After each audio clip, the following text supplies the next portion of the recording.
మంత్రి గుడివాడ అమర్నాథ్ కీలక వ్యాఖ్యలు చేశారు. తన రాజకీయ భవిష్యత్తును జగన్ చూసుకుంటారని గుడివాడ అమర్నాథ్ అన్నారు. అందరి తలరాత దేవుడు రాస్తే తన తలరాత జగనే రాస్తాడని అన్నారు.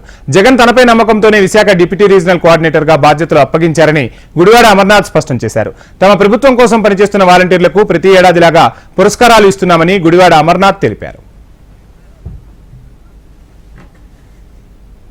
గౌరవ ముఖ్యమంత్రి గారు ఈరోజు రాష్ట్ర వ్యాప్తంగా ప్రతి సంవత్సరం లాగే ప్రతి సంవత్సరం ఉన్నటువంటి ఆనవాయితీ ప్రకారం రాష్ట్రంలో ఉన్నటువంటి దాదాపు 2.5 లక్షల మంది వాలంటీర్స్ రాష్ట్రానికి, రాష్ట్ర ప్రభుత్వానికి, రాష్ట్రంలో ఉన్నటువంటి ప్రజలకి మధ్య వారధిగా ఉన్నటువంటి వాలంటీర్స్ కి పురస్కారాలు అందిస్తా ఉన్నాము. సేవా వజ్ర, సేవా రత్న, సేవా మిత్ర కింద అందిస్తున్నటువంటి పురస్కారాలని ఈరోజు గుంటూరు జిల్లా నుంచి ముఖ్యమంత్రి గారు వారు ప్రారంభించడం జరిగింది.